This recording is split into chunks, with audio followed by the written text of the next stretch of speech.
Alors, vous voyez une série de 3 vidéos. Là, dans cette vidéo-là, je vais vous parler d'un autre sujet qui m'a été rapporté par 2 abonnés. Alors, il y a une abonnée qui m'a... Elles sont 2. Il y a une qui est en Afrique.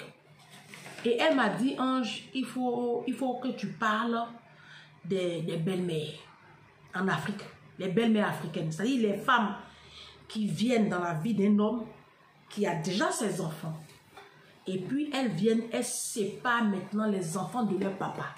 Prenez vos tabourets, taguez-moi toutes les belles-mères en Afrique. Moi, c'est Ange Prisca Denzo, Ange Prisca le blog, le défibrillateur des réseaux sociaux. Désormais, appelez-moi Ange la solution. Prenez vos tabourets. Sur mes pages, on prend les tabourets, on s'assoit, on met un like et puis on partage la vidéo. Partagez-moi massivement cette vidéo. Ça va délivrer les sorcières de belles-mères africaines là. Vous êtes une bande de sorcières. Mais aujourd'hui là, vous connaissez forcément une belle-mère dans votre entourage. Vous connaissez. J'ai dit vous connaissez. Attends, m'assois bien.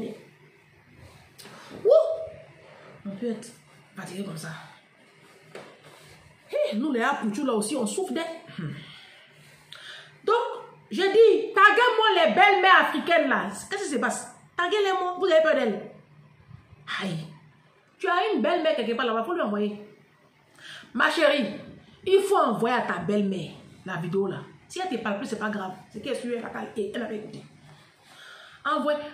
Vous les femmes africaines là, les enfants vous voyez petits là, ils vont grandir. Hein? Moi je vous dis, quand vous voyez les enfants là petits comme ça là, vous pensez qu'ils vont pas grandir? Ils vont grandir. C'est pour ne rien vous les maltraiter là. C'est quand ils vont grandir et puis ils vont vous traiter, ils vont vous rejeter là. C'est là que vous aurez mal.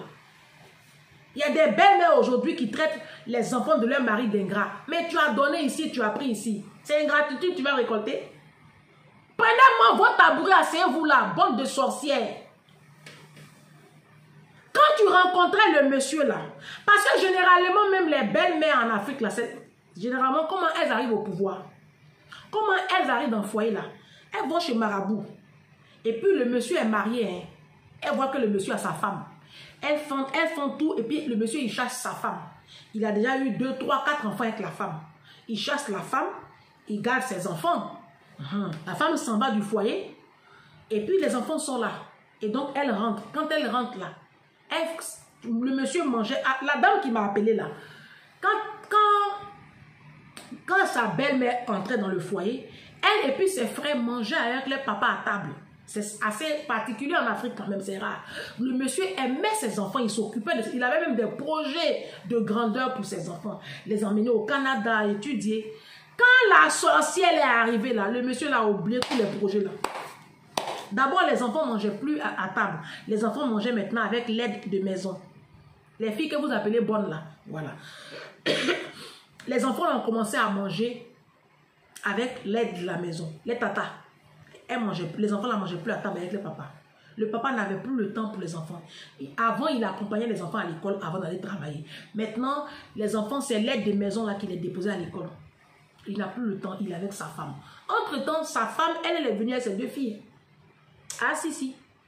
Ce sont ces 2 filles-là et elle qui mangeaient à table avec le papa. Et maintenant, propriétaire même des maisons, là, les enfants, là, eux, ils mangeaient dans l'arrière-cour. Non, moi, j'ai dit, je ne sais pas. Moi-même, je vais essayer de voir comment je rentre en contact avec Jésus. S'il peut essayer de voir s'il peut construire un 2e enfer. Hein, parce que l'enfer même qui est décrit dans la Bible, là, ça n'a pas suffi. Hein. Nous sommes 8 milliards de personnes sur la terre. Là, si Jésus revient, on va faire comment? Parce qu'il n'y aura pas noir au paradis. Moi, je suis convaincu de ça. Moi-même qui vous parle là, je ne suis pas trop sûr même. Pour moi aussi. Il n'y aura pas noir au paradis. Hein? Oh, vous vous amusez quoi? Vous pensez que Dieu... Le cœur que vous avez là. Le cœur que vous avez là. Bon, je vais d'abord m'adresser au papa. Papa, je dis, les hommes africains, là, c'est quoi? Quand vous rencontrez cuit, là, c'est quoi? Vous perdez la tête, je ne sais pas qu'est-ce qui s'est passé. Dès que vous voyez cuit, c'est fini. Vous oubliez que vous avez des enfants. C'est ça? Le blanc, il a sa fille, il a son fils, il a ses 2 enfants. Il rencontre une femme, n'en touche pas ses enfants. Hein? Non. Je mens pas, je mens pas. C'est avec les Africains on voit ça. Tu t'occupais de tes enfants, tu mangeais à table avec tes enfants, tu jouais avec tes enfants étaient ta priorité, tu habillais tes enfants bien. Dès qu'une femme rentre dans ta vie, c'est fini. Il y a des hommes même qui se séparent de leurs femmes. Ici à la diaspora, qu'est-ce qu'ils font? Ils se séparent de leurs femmes. Ils laissent la femme avec les enfants, il va se mettre avec une autre femme. Et la nouvelle là, elle ne veut pas voir les enfants là. Il y a des hommes en Afrique qui se cachent pour aller voir leurs enfants dehors. Ça dit qu'il a eu un premier mariage. Ils se sont séparés, la femme est restée avec les enfants. Et il se rend une nouvelle femme. La nouvelle femme ne veut plus qu'il ait des contacts avec les enfants. Elle met ça sur le compte de la jalousie, quoi, mais c'est faux. Les enfants là, la dit que les enfants là vous dérangent en quoi, je ne sais pas. Maintenant, vous les hommes, vous jouez à ce petit jeu là. Mais tes enfants, c'est ta fierté. Tes enfants, c'est eux là demain, dans tes vieux jours là, qui vont s'occuper un peu de toi. Si tu commences à les traiter comme ça, tu continues comme ça. C'est pour cela que vous vieillissez là. Et puis vous vieillissez dans la misère. Et puis souvent même, vous vieillissez même pas. Les enfants là vous en veulent tellement que Dieu même vous raye de la carte du monde. Parce que tu ne sers à rien. Au final, ça sert à quoi de te maintenir en vie? Le diable te frappe comme ça d'une maladie là, tu cries à Dieu, mais Dieu n'a aucun intérêt de te maintenir en vie, puisque en réalité tu ne sers à rien. En réalité tu ne sers à rien. Vous là, vous jouez à votre vie, hein? Je vous mets de côté. Maintenant, les mamans là, les belles-mères en Afrique, je ne sais pas pourquoi vous faites ça. Elles sont d'une méchanceté, mais... Ça dit que c'est une méchanceté à couper le souffle. Je n'arrive pas à comprendre le degré de votre méchanceté.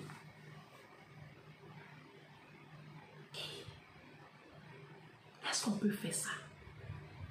Alors, il y a une qui m'a appelé une fois. Elle, carrément, elle m'a dit que quand son papa a rencontré sa nouvelle femme, en fait, sa nouvelle femme, là, c'était une amie de sa maman qu'elle a hébergée. Et puis, elle a pris le mari de sa copine. Un truc comme ça, une histoire comme ça, rocambolesque comme ça.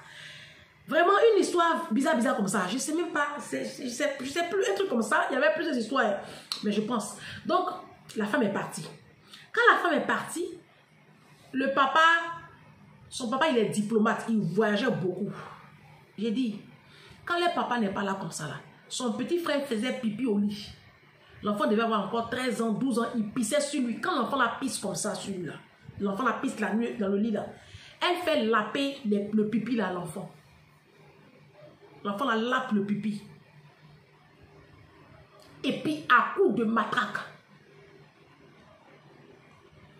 Quand le papa arrive, elle fait comme si elle les aime. Quand le papa prend son avion, il est parti.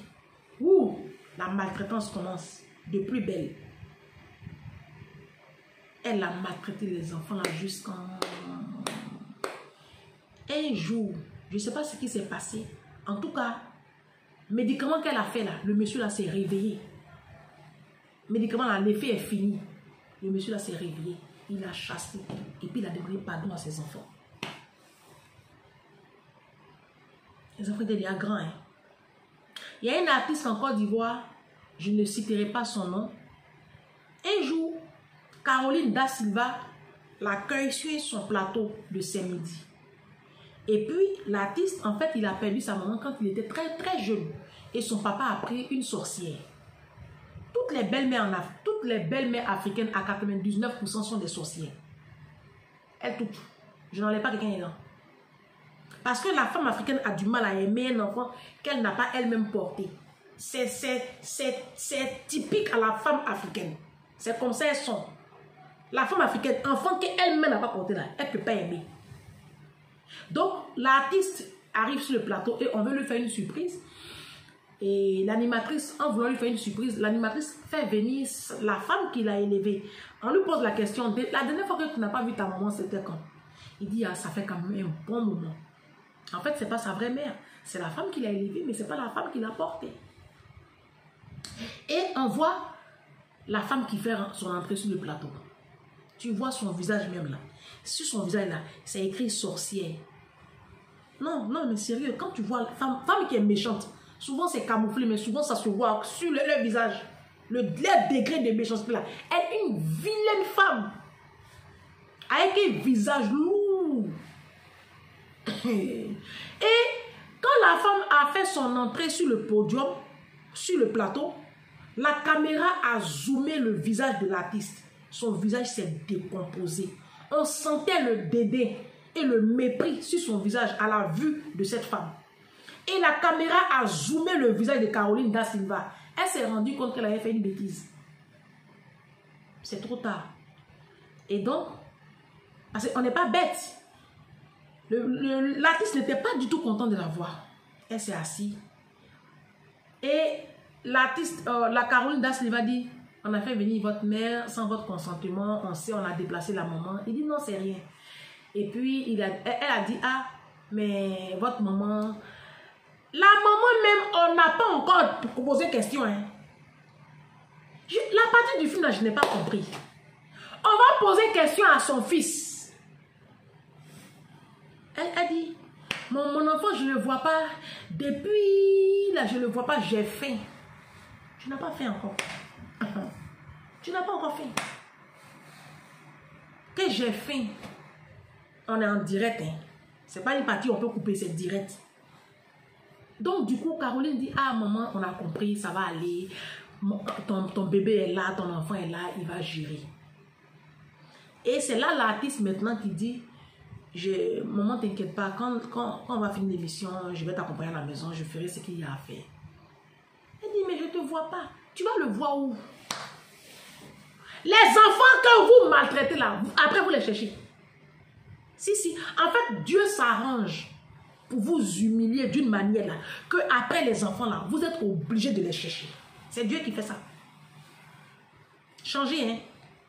Et la plupart des femmes qui maltraitent là, les enfants de leur mari là, généralement vos enfants ne réussissent pas. Ils deviennent des délinquants. Ou même quand ils semblent avoir réussi, ils ont des défis eux-mêmes dans leur vie au quotidien. Vous ne comprenez pas. Souvent, vos filles ont des mariages calamiteux, désastreux. Souvent, vos maris, en tout cas, ça ne va pas dans leur vie. Ils travaillent l'argent, ils ne voient pas. Vous savez comment on appelle ça? C'est un verset de la Bible. Le verset de la Bible dit ceci. C'est dans le livre de Exode 20. Vous trouverez aussi ce verset-là dans le livre de, je ne sais pas si c'est Deutéronome 8 ou Deutéronome 7, je ne sais plus. Ce verset dit ceci, dans le livre de Exode 20. Je punirai l'iniquité des pères sur les enfants. Quand on parle de l'iniquité du père, c'est-à-dire l'iniquité des parents. Quand tu fais du mal, la Bible dit, la parole de Dieu dit, je punirai l'iniquité des pères sur les enfants jusqu'à la 4e génération. Faites attention à vous. Vous les belles-mères en Afrique là. Faites attention à vous. La Bible dit dans le livre de Galates 6, verset 7, ne vous y trompez pas. On ne se moque pas de Dieu. Ce qu'un homme aura sémé, il le moissonnera aussi. La vie que vous voyez là, vous n'avez pas peur de la vie. Vous n'avez pas peur de la vie. Parce qu'il y a des personnes qui vivent comme si c'est elles qui ont créé les cieux et la terre. Tu rencontres un homme, si toi-même tu sais dans ton fond intérieur que tu ne peux pas accepter enfant de quelqu'un là, il faut chercher un homme qui n'a pas d'enfant, c'est mieux. Parce que tu n'as pas le droit de séparer un enfant de l'amour de son père. C'est un gros péché. Et Jésus dit, il va te faire payer ça sur tes enfants, sur tes petits-enfants, sur tes arrière-petits-enfants, jusqu'à la 4e génération. C'est pour cela qu'il y a des enfants aujourd'hui qui sont là et puis leur vie là, tout est mélangé. Vous ne comprenez pas. Allez demander à vos mamans. Elles vont vous dire ce qu'elles ont fait dans leur vie. Je punirai l'iniquité des pères sur les enfants jusqu'à la 4e génération. Ce verset-là, c'est un verset dangereusement dangereux. Hein?